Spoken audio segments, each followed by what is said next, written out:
We've chatted about a few questions, haven't we? So I will ask a question, and then you use that mic down here. We'll use this one on this table, and tell us your answer. But first of all, just introduce yourself and what school year you're in. My name is Daisy, and I'm in year 10. I'm Rosie, and I'm in year 10 too. I'm Efemina, and I'm in year 9. I'm Toby, and I'm in year 10. I'm Adam, and I'm one of the oldest. I'm in year 12. Wow, it's so old, isn't it? He's so old. So old. Wrinkles are emerging. Could you hear everyone all right? Yeah, marvellous. Good. So you have all been at church for different amounts of time. I suppose faith will have looked a little bit different for you all. Could you tell us a bit about how you came to find your faith in Jesus and call yourself a Christian? Mine's one of the really, really long stories, but my parents always took me to this church every Sunday. So I've been going for 15 years, which is a very long time. But only until I went to Thrive the first time, and that kind of opened my eyes a little bit. And then the year after I went, and there was a lady at the bottom of the stairs in the main hall on the last night that told me that Jesus loves you, he has a plan for you. And that was kind of the beginning of it, really. I think a year later I got baptised, and I've just been following Jesus ever since.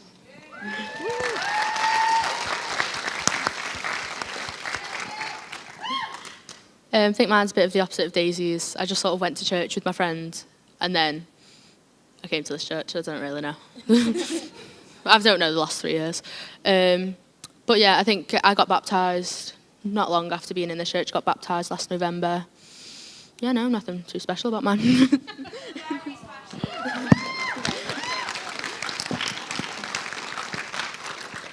Mine's a bit similar to Daisy's. I was born in a Christian family, but I think when I really started coming in a relationship with God was, I think when I moved here, and I saw it was quite different from my other church, because my other church was quite loud and very lively, that sometimes you didn't even get enough time to be intimate with God. And when I saw the way this church was very calm and very it gave you an opportunity to look for God and actually seek him openly, I started doing that instead of treating my relationship with God as something I had to do, but something I wanted to do.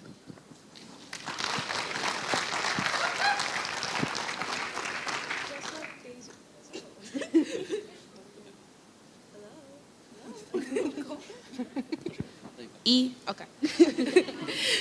Just like Daisy and Efemina, I was born into Christianity, and I think my relationship started when I was quite young, because every Sunday I'd go to church. Then at some point I started fasting on Sundays during certain period of times, and I'd read the Bible with my family, and I got baptized, I think maybe 4 or 3 years ago. Confirmation. Mum says 3. Yeah. And I just think that it was a bit easier for me to slide into it because I've had a supportive family who has always tried to install the fear of God and the love of Jesus in me.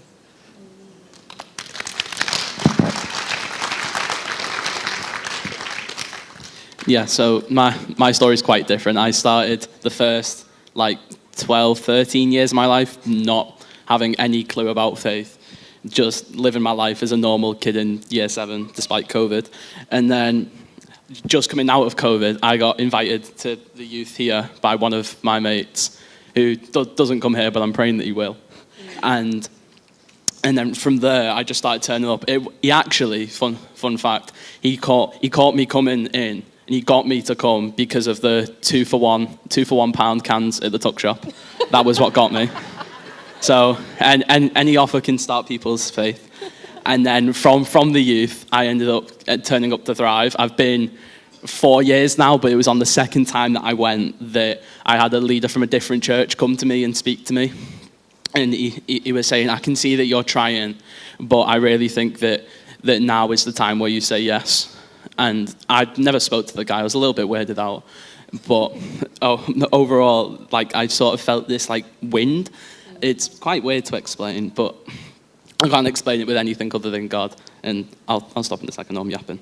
And so since then I've been following faith. I started coming to church in November after being invited by a certain family, and then in around Easter, I think it was 2023, I got baptized. So yeah, and I've been since. I should probably admit that those cans aren't on the same offer, but we will make a new offer if it gets young people saved. Come on, we'll take the hit. It's funny, isn't it, when you think about your own story, sometimes we can think we have had to have this massive transformation story for it to be special, but whether yours is a story of faithful obedience to God from being born until now, or whether it is that God saved you out of like a desperate place, it matters. And it's powerful and it's worth sharing. So you've told us a bit about how you found Jesus. So can you tell us, who is Jesus to you? I would say Jesus to me is like my best friend. Like someone I can go to when I'm angry, upset, or just like really happy. Like I can tell him about anything and just always leave so much better. I'll go to him angry and always leave with a weight lifted off my shoulders. And that's just like all I ever need.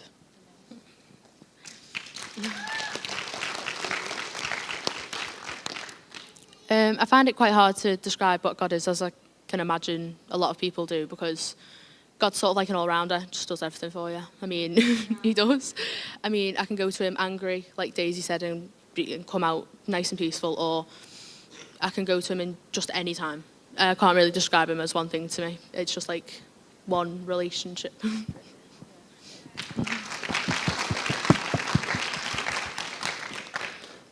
Unlike Daisy, I couldn't really describe Jesus as a friend to me because my friendships, they're very, very weird. My best friend in the entire world, I only speak to her twice a year.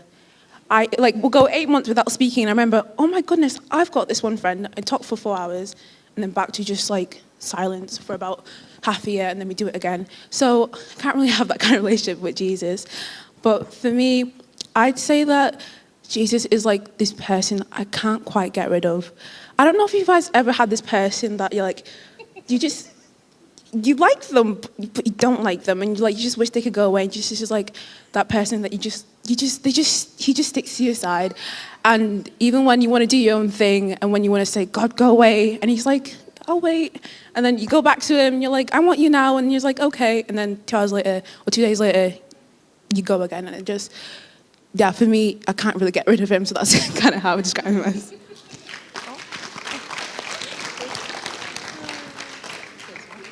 It's on now.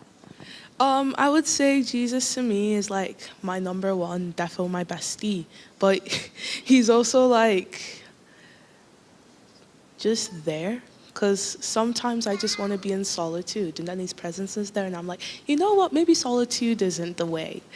And I just feel like I can go to him for anything. Maybe not gossip, because that's a sin, but consultation, we're going to call it. Consultation, I'm going to use that one. And I just feel as though he just wraps his arms around me all the time. He's just there for me to rely on. Obviously, I have my besties in real life as well, but I don't think they come quite as close with Jesus to me.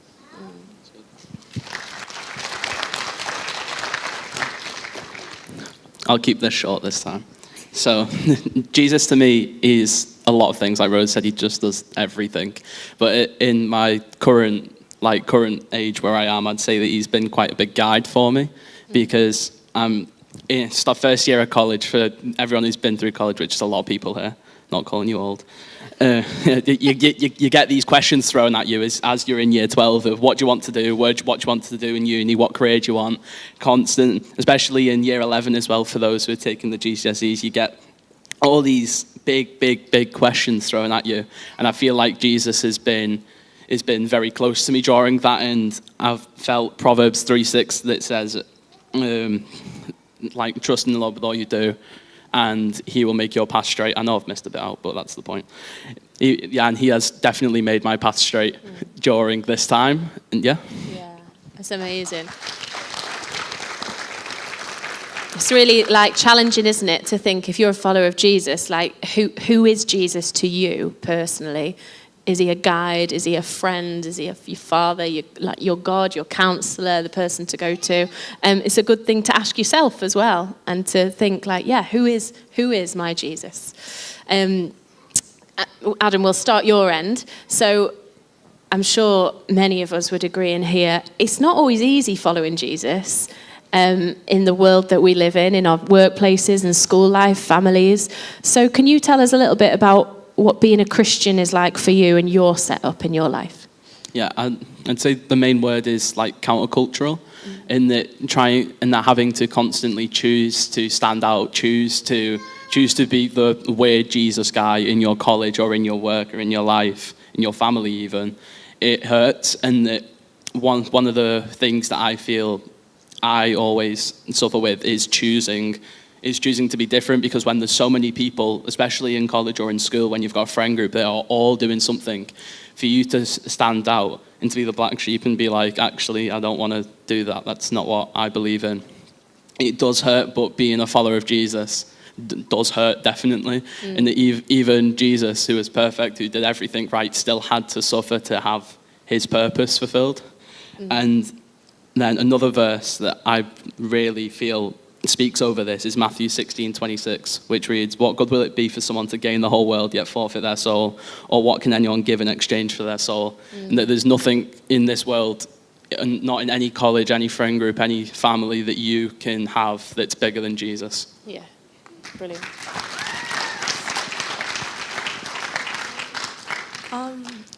In my life, I wouldn't say it's easy, but God makes it easy to live like Jesus in your life. Because I go to a Catholic school, which is already a privilege, because that's the goal in the school.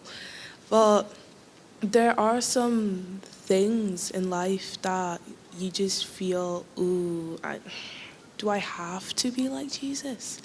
And you just have to make the right choice to be like Jesus. For example, my school, they have like music lessons, and I do the singing, and I have the choice to do singing exams. And in the singing exams, I pick 4 songs of my choice. I've only done 1 singing exam so far, but I decided to pick a worship song, and this year I'm going to do the same thing as well. I don't know which one yet, but I'm definitely going to pick one. But last year we had this summer concert thing, and my singing teacher told me to go sing the worship song that I picked in front of like the audience that paid. And I was a bit like, that song? I picked 3 other, and I had an extra one from the board. That song specifically. And it sounded really nice. It sounded beautiful. And I was like, this could be Jesus' opportunity to shine. And I did it. But I was a bit reluctant, because I was like, these are paying people from outside. Will they like it? Will they not? But I think that to pick, the actual hard part is the choice. Because whatever you go through after, God will be with you, and he will make it easier. So the worst part of it is making that choice, because there's so many what ifs, what else, what if they do this to me, what if they do that. But when we actually go through with it, I think we feel much better, because we've done the right thing. If they don't like it, we'll pray for them, and we'll go back to doing the right thing. Great, brilliant.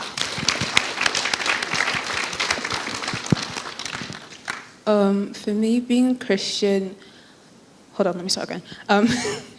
I think before, when I thought about being Christian, it was more about just having my own personal relationship, and then outside of that, I could do whatever I wanted, act however I wanted. And then it was only this year, when around Valentine's Day, when I was just thinking about what a relationship with God looks like in a way that I can show other people him, that he kind of spoke to me. Now, during that time, I was reading this book, which, by the way, is an amazing book, and I think everyone should read this book. And it was just like a little quote bit that I'm just going to read out now. And it says, I recently attended the wedding of one of my closest friends. It was an incredible day. The highlight of the event was the moment the doors opened and the bride appeared. The bride and the groom spontaneously started weeping, as did the whole room. It was such a powerful reflection of Christ as the bridegroom and his bride at the church. But it got me thinking, what would happen if the doors opened and the groom began to weeping while the bride remained indifferent? What if she whispered to her father, walking her down the aisle, we might as well get on with this so we can have kids and a family and a nice little house. Everyone would stop and shout, don't do it. Marriage is designed for a couple who is insatiably in love. Are we the indifferent bride? What is your attitude as a part of the bride of Christ to the groom? Anyways, so basically what that's talking about is with your relationship with Christ, it should feel more of like you're almost like married to Jesus in a sense, to where you two like you openly seek God and you want to have that relationship with God and you want to be with him. And before I treated that being a Christian as like almost like a chore, something I had to do instead of something I wanted to do. So after reading that, I really pondered on it and thought about what I could do to openly seek Christ in different ways, and that changed my view of how I want to act as a Christian. So I would start saying no to things I would normally do, and then sit out things that my friends are doing, or just talk about openly like it's normal because it should be. But yeah. Brilliant. Thank you, guys. Rosie and Daisy, I'm going to ask you the question. What is your heart, your prayer for your generation? I would say mine is, I actually said this to my music teacher the other day, that to stop using the word religion, because I feel like that has, when I talk to my friends about like following Jesus and stuff, all they hear is religion, like rules, like a strict lifestyle you have to follow, when I'd rather them hear the words relationship with God, because when I think of that, I think of like warmth, comfort, safety, and I'd rather people associate me with, or just like the whole, all the Christians with like relationship with God, rather than strict lifestyle that we're going to try and force on you. Because I will be in school and people think I'm living this like strict life that's full of all these rules, and I don't know, get my Bible out while it's lunch, and like my friends around me will just be like, oh, what are you doing? And I'm like, reading my Bible, and they look at me like confused, like they're expecting something else. They're expecting like a strict regime, where when actually I'm met with curiosity that like my friends have. And I would rather people my age and like future generations to know relationship with God, them hear that term more than religion, because I just feel like it would, I don't know how to explain it, like it would be better for them to hear, because they wouldn't associate it with like what you would know.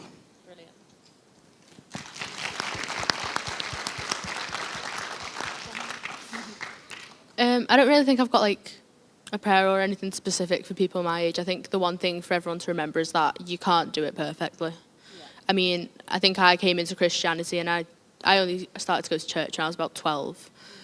And I thought that it has to be perfect. I thought that before my baptism, I had to be perfect before I could get baptised, that before I could go to church every Sunday, it has to be perfect. And it's not even for young people now, it's for every single generation. You can't do it perfectly.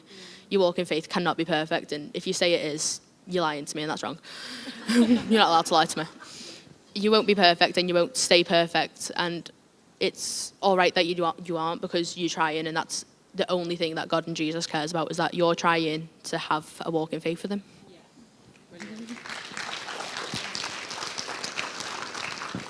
Brilliant. Adam, I'm going to ask you our final question, which is, what kind of church would you love you and the young people younger than you and the children? What kind of church would you love the youth to grow up in? Well, for our youth at the minute, I just hope that it's something that creates memories for them.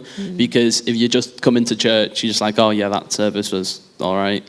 Don't take anything from it. And then as they go into their week, it's not in their mind. And I want the youth and the services to be something that the youth, like I did when I first came here, can come and remember what it's like. Remember how welcoming it is, how friendly everyone is, how inclusive it is, how like diverse the whole church is, including the youth. And yeah. Yeah, brilliant. Thank you, Adam. We're going to just read a verse from Ephesians, which should hopefully come up on the screen. And this was a verse that about 8 years ago, I just really felt that this was a verse for our young people. And it's never left me that this is like a life-changing thing if young people could grasp how loved they are and if they could place their roots deep in Jesus. So would you read this verse with me if you can see it? I don't have that good eyesight. So we're going to read it out together. This is from Ephesians chapter 3, verse 16 and 17. I pray that from his glorious, unlimited resources, he will empower you with inner strength through his Spirit. Then Christ will make his home in your hearts as you trust in him. Your roots will grow down into God's love and keep you strong. And may you have the power to understand, as all God's people should, how wide, how long, how high, and how deep his love is. May you experience the love of Christ, though it is too great to understand fully. Then you will be made complete with all the fullness of life and power that comes from God. Now we're just going to keep that verse up there, and I want you to do something. Would you stretch your arms out as wide as you possibly can? Wallop the person next to you if you need to. Okay, really, really, really wide. Good. Now you need to go the other way. Really, really, really high. The highest you could possibly do. You can go higher. There we go, that extra stretch. Now tip down to the floor. How deep his love is for you. And back to the middle. God's love for you is 10 billion trillion times that big. And our young people have begun to experience that love, and it is a love that will change their futures and their eternities. And our prayer is that every child and every young person comes to know that love that is wide and deep and high and loves them through anything that they could ever go through. That is the love of Jesus for us.